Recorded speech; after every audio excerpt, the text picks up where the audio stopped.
நம்ம என்ன ஸ்பெஷலாக பார்க்க போகிறோம் அப்படின்னா இறால் பிரியாணி மண்சட்டியில் என்ன பண்ண போகிறோம் அப்படின்னா செய்ய போகிறோம். இறால் பிரியாணி நல்ல பெரிய இறாலாக ஓரளவுக்கு நார்மலான கொஞ்சம் பெரிய இறாலாக வாங்கிட்டு வந்துருக்குது. வாங்க அப்படின்னு சொல்லி பார்க்கலாம். சும்மா ஒரு 2 பேர் சாப்பிட்ற மாதிரி தான். ஒரு 3 பேர் 4 பேர் சாப்பிட்ற அளவுக்கு என்ன பண்ணியிருக்கு அப்படின்னா சட்டி எடுத்துருக்கு. மண் சட்டியில் தான் நம்ம பிரியாணி செய்ய போகிறோம். வாங்க அப்படின்னு சொல்லிட்டு பார்க்கலாம். அதே மாதிரி நம்ம எப்பவும் போல் அந்த ஏலக்காய், பட்டை, ஏலக்காய், கிராம்பு, நெய் தேவைப்பட்டால் போட்டுக்கிறேங்க. இல்லைனா தேவையில்லைனா போட தேவையில்லை. ஏன்னா நான் மேக்ஸிமம் நெய் போட மாட்டேன். இன்றைக்கி வீட்டுக்காரம்மா செய்கிறதுனால அவங்க நெய் போட்டாங்க. அதோடு நம்ம என்ன பண்ணியிருக்கோம்னா ஒரு 200 கிராம் வெங்காயத்தை எடுத்து நல்லா என்ன பண்ணிக்கிறேங்க, ஸ்லைஸாக வெட்டி இந்த மாதிரி நல்லா போட்டு வதக்கிடுங்க.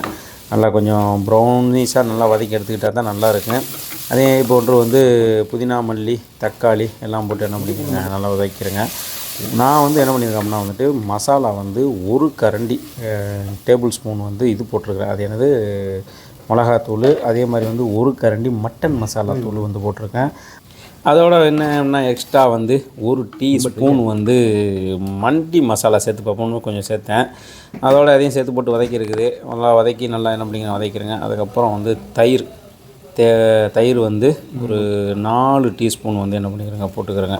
தயிர் நிறையா போடணுங்கிற அவசியம் இல்லை. தயிர் 4 டீஸ்பூனு. அதோட இறால் நல்ல பெரிய இறாலாக வந்திருக்கிறதுனால சாப்பாடும் செம்மையாக இருக்குங்க. இந்த பெரிய இறால் என்ன பண்ணிங்க, இந்த மாதிரி பெரிய இறாலாக இதை விட பெரிய இறாலாக இருந்தாலும் ஓகே தான், வாங்கிக்கிறேங்க. நான் ஒரு 20 இறால் என்ன பண்ணியிருக்கிறேன் போட்டிருக்கிறேன். 20 இறாலை போட்டு நல்லா வதக்கிக்கிட்டு இருக்கிறேன். 20 இறால் கிட்டத்தட்ட நம்ம நார்மலாக ஒரு 4 பேர் 5 பேர் சாப்பிட்லாம். அந்தளவுக்கு தாராளமாக சாப்பிட்றா இருந்தால் 20 இறால் கூட பத்தாது. என்ன அதே மாதிரி இறால் நிறையா சாப்பிட்டாலும் வாய்வு. அதனால் பார்த்து நார்மலாக சாப்பிட்டுக்கிற வேண்டியதை.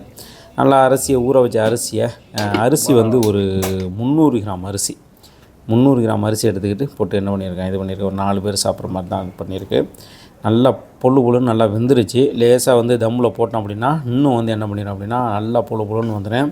அதோட தம்மில் போட்டுருவோம். தம்மில் போட்டுட்டு இன்னும் கொஞ்சம் நேரம் எடுத்து சாப்பிடுவோம். செம்மையாக வாசமாக அப்படி தாங்க இருக்குது. இன்றைக்கி ஒரு பிடிச்சிட வேண்டியது தான். அதை விட மட்டன் ஃப்ரை. ஆமாம், பிரியாணி எடுத்தாச்சு, இறக்கியாச்சு. செம்மையாக சூப்பராக வந்திருக்கு, நல்லா வந்திருக்கு. வாங்க மக்களே, ஒரு அருமையான இறால் பிரியாணி ரெடி ஆயிடுச்சு. வாங்க நம்ம எப்படின்னு சொல்லிட்டு சாப்பிட்டு பார்ப்போம்.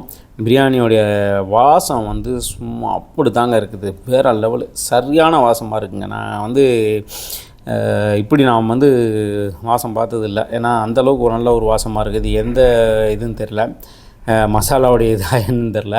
ஏன்னா சரியான வாசமாக இருக்குது. இதுக்கு முன்னால் இறால் பிரியாணி செஞ்சுருக்கிறேன், வாசமாக இருக்குது. ஆனால் இது அதை விட செம்மையாக இருக்குது வாசம். மட்டன் மண்டி மசாலா போட்டதுனாலே என்னமோ தெரியல, அந்தளவுக்கு செம்மையாக இருக்குது. வாங்க நம்ம என்ன பண்ணுவோம், சாப்பிட்டு பார்ப்போம்.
பிரியாணி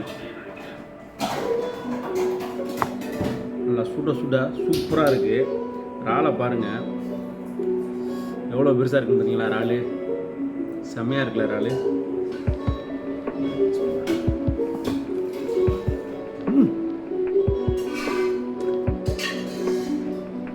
செம்மையாக இருக்குங்க. இறால் பிரியாணி நல்ல பெரிய இறால் சூப்பராக இருக்குது. மட்டன் நல்லா மட்டன் வறுவலை பார்த்தீங்களா எப்படி இருக்குங்க.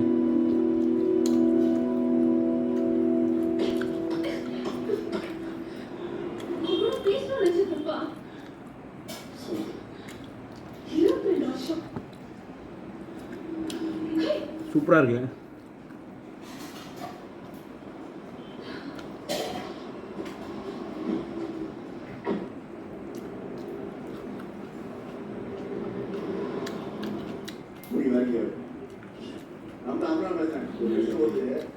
என்ன பண்ணுங்க, தோலோடு போட்டு சாப்பிட்டா தான், தோலோடு போட்டு பிரியாணி செஞ்சுன்னு வச்சுக்கோங்களேன், அந்த தோலோடைய டேஸ்ட்டு வந்து இறங்கு. நிறையா பேர் தோலை உரிச்சிட்டு போடுவாங்க. என்ன நம்ம பிரியாணி சாப்பிடும்போது கொஞ்சம் கஷ்டமாக இருக்கு, அதெல்லாம் பார்த்தா டேஸ்ட்டு கிடைக்காதுல்ல. அதனால் வந்து என்ன பண்ணுங்கள், தோலோடு வந்து பிரியாணி போட்டு பண்ணுங்கள். வேற லெவலு செம்மாங்க.